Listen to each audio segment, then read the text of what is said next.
Շուշիի ազատագրման մասնակիցներից եք։ Ինչ հիշողություններ ունեք օրվա հետ կապված եւ այսօրվա խորհրդին անդրադարձեք։ Այսօր օրը արժևորվում է հայ ազգի կողմից։ Հայ ազգի կողմից անշուշտ գիտեմ, որ արժևորվում է ու կարժևորվի այս օրը ազատագրման պայքարի քայլերից է մեր ժողովրդի։ Եվ դա ինչպիսի վիճակում էլ հիմա մենք գտնվում ենք, միևնույն է պատմությունը չենք կարող վերափոխել, դա եղել է, դա փաստ է։ Այսօր ցավալի որ վերա ճիշտ ասած զրկվել ենք այդ ցնցալի նշելու հնարավորությունից, բայց երաթոնը փաստ է, որը խորհուրդներ մեր միասնությունը պետք է նորից միասնություն, միայն միասնություն ու ցանկացած հարցում էլ հաղթանակը կամրագրվի, ցանկացած բնակավարում, դա լինի տնտեսական, դա լինի քաղաքական, դա լինի պատերազմական իրավիճակում, միայն թե միասնություն լինի։ 33 տարի առաջ այսօրը այս ժամերին ինչ իրավիճակ էր, ինչ եկամին, ինչ կա ձեր հիշողություններում մեր հետ։ Այսօր ամսի 9-ն է, մեկ օր առաջ ինտենսիվ մարտական գործողություններ էր առավոտից լուսաբացից ժամը 4-ի հրետանային համազարգից սկսած մինչև ուշ երեկո, երբ Շուշիի մատույցներում արդեն մեր զինվորները դիրքավորվել են ու չեն մտել Պարիսպից ներս։ Հաջորդ օրը առավոտ արդեն Շուշիում քիչ կենտ ստերից որոշ տեղերից կարակոսներ լսվում, բայց չկար ընդեղ, մեծ դիմադրություն չկար, մտանք Շուշի, այսպես էր։ Ինչ եղել ամսի 8-ին ա եղել, առավոտից մինչև իրիկուն, և վարկյան անգամ դադար չէր եղել կրակոցների, թե հրետանային, թե հրաձգային, թե ինքնաթիռի, թե ուղղաթիռի և մեր հարապանց հրամանատար կոմանդոսի ձենը բոլորի ակաժներին էր,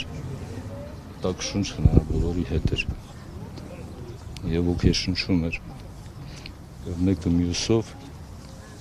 մեկը մյուսից ձգտում էր ավելի շատ աներ, ավելի լավ աներ, ավելի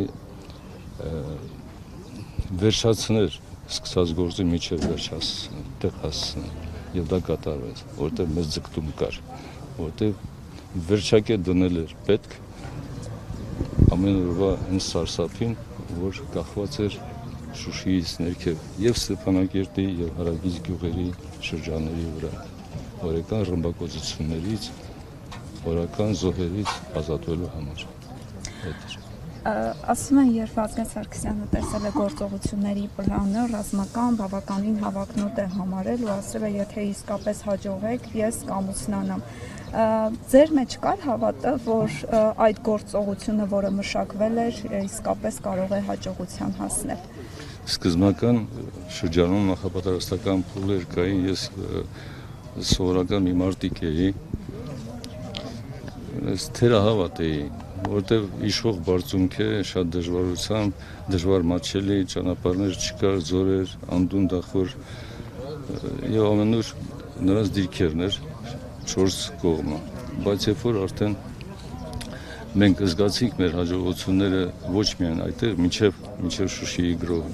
որոշ ուղղություններում, տարբեր ուղղություններում իմացանք մեր ոգին ավելի ուժեղ էր, քան հակառակորդինը, գիտենք, որ դա մերն է, մեր պատմական հողերն են։ Ես ինքս Շուշիի ծնունդ եմ, Շուշի եմ ծնվել։ Մեծ ձգտում կար, որպեսզի նորից տեսնեմ ազատագրված, գնամ իմ պապական օջախը, իմ պապական տունը, նորից վայելել։ Եվ բարձունքը, որը մեր ձեռքում էր 28 տարուց ավելի, ձեր կարծիքով ինչու չհաջողվեց պահել 2020 թվականի 44-օրյա պատերազմի ժամանակ։ Ամենից ծանր հարցն է, որ խոսեմ, չգիտեմ, չեմ կարողանում ասեմ, ինչ որ ասեմ, ոչ մի հաստատված փաստ չկա։ Տանուլ ենք տվել։ Մենք հավատացել ենք, որ կարող ենք, բայց օր-օրի ոչ մի քայլ դիմադրությունը ցուցաբերելու համար կարծես թե չէ արվում, ես չեմ տեսել դա։ Մի մոռացեք հետևել մեզ Facebook-ում, ինչպես նաև բաժանորդագրվել մեր YouTube-յան ալիքին։